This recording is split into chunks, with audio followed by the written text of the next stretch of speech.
अस्सलाम वालेकुम व्यूवर्स, उम्मीद करता हूँ सब खैरियत से होंगे। आज का हमारा टॉपिक है संगरेनी के हवाले से। संगरेनी कौन सी बीमारी है और इसको कैसे ठीक किया जाए। तो इस छोटे सी मुख्तसर वीडियो में तफसील से बताऊंगा आप लोगों को, लेकिन एक रिक्वेस्ट है कि इस चैनल को सब्सक्राइब करें और वीडियो पूरी देख लिया करें। काइंडली आप लोग वीडियो पूरी देखें ताकि आपको समझ आ जाए, क्योंकि बीच में कुछ ऐसी बातें होती है जो आपसे रह जाती है, जो बाद में आपको परेशान कर देता है। तो वीडियो की तरफ चलते हैं। संगरेनी यानी IBS, इंग्लिश में IBS कहते हैं और उर्दू में संगरेनी कहते हैं। ये एक आसाबी बीमारी है जिसमें मरीज़ को खाना खाने के दौरान या खाना खाने के फ़ौरन बाद पखाने की हाजत हो रही होती है और मरीज़ बेचैनी के साथ वॉशरूम को दौड़ रहा होता है। और ये बीमारी बच्चों को भी होते है, बड़ों को भी हो सकता है।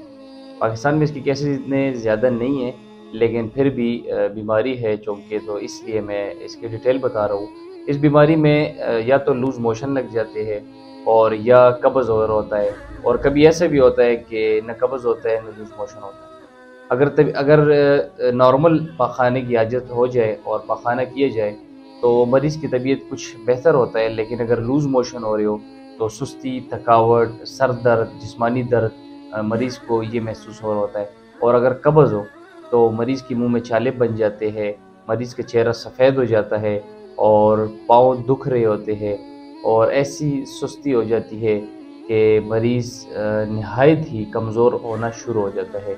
इसके अलावा मैदे में गैस बन रही होती है और मैदे में आवाज़ें भी आ रही होती है। मरीज़ फ़ील करता है कि मैदे में कुछ हो रहा है, और हज़म भी ख़राब हो जाता है, निज़ाम हज़म मुकम्मल डिस्टर्ब हो जाता है। खाना खाने का भी दिल नहीं करता, अगर खा लिया तो हाज़मा भी ठीक नहीं होता। तो इसमें पखाने की जो कलर होती है वो भी सफ़ेद होती है, और सफ़ेदी जो है वो रतूबत को ज़ाहिर कर रही होती है। और रतूबत तभी बनती है जब खुराक ठंडा हो, जब रहन सहन ठंडा हो। तो इसमें सबसे पहले जो इलाज के तौर पर अगर देखा जाए तो ये उन लोगों को होता है जो लोग ठंडी चीज़ें बहुत ज़्यादा यूज़ करते हैं, जैसे आइसक्रीम हो गया, ठंडा दूध हो गया, कोल्ड ड्रिंक्स हो गए हैं और लस्सी हो गया। बहुत ज़्यादा जो लोग ठंडी चीज़ें यूज़ करते हैं या गर्म खाने के साथ ही ठंडी चीज़ें टच करके यूज़ कर रहे होते हैं, जैसे कोई कढ़ाई खा लिया तो फ़ौरन ऊपर लस्सी पी लिया, ठंडा दूध पी लिया, ऐसी चीज़ें इस बीमारी में मुब्तला कर देता है। तो ऐसे खुराकों से परहेज़ करें। इसके अलावा अगर इलाज में देखा जाए तो इसका एक मेरे पास नुस्खा है जो काफ़ी टाइम से मैं मरीज़ों को दे रहा हूँ और सबको अल्हम्दुलिल्लाह शिफा मिल रहा है। लेकिन इसमें छोटी सी चंद एक बातें होती है कि मरीज़ को एक तो अपना माहौल जो ठंडे माहौल से बच के गर्म माहौल में आना चाहिए। अगर ऐसी कोई एक्टिविटीज़ या खुराक है जो ठंडे है उससे दूर होना चाहिए, और अपने आप को गर्म रखना चाहिए, अपनी खुराक को गर्म रखना चाहिए। यानी मछली खाए, अंडा खाए, गर्म दूध पी लिया करे मरीज़, सुरख मिर्च खाए, करेले खाए, ऐसी चीज़ें यूज़ करें ताकि जिस्म भी गर्म हो और मैदे की टेम्परेचर, आंतों की टेम्परेचर भी ठंडा हो। इसके अलावा नुस्खा अपने पास नोट कर ले, ये नुस्खा आज़मूदा है, इसको ट्राई कर ले। बेलगरी 50 ग्राम, मोचरस 50 ग्राम, समंदर सोख 50 ग्राम और अनार का छिलका 50 ग्राम।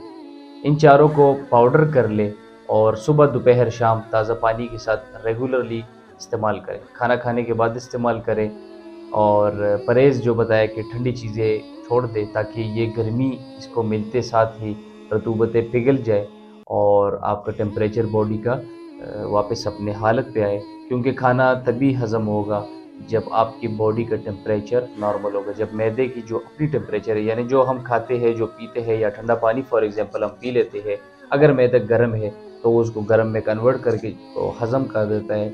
अगर मैदा ठंडा हो तो जो भी गर्म चीज़ हम खाते हैं तो ये उसको गर्म करके अपने टेम्परेचर में मुतदिल करके उसको हज़म करता है। तो अपनी खुराकों का भी ख्याल रखें और ये नुस्खा ज़ाया मत करें, इसको यूज़ करें। अगर आपके आसपास किसी को ऐसी कोई बीमारी है तो ये नुस्खा उनको भी बता दें, ये वीडियो उनके आगे रख दें ताकि वो परहेज़ भी और इलाज भी और नुस्खा भी यूज़ कर लें। तो अल्लाह हाफ़िज़।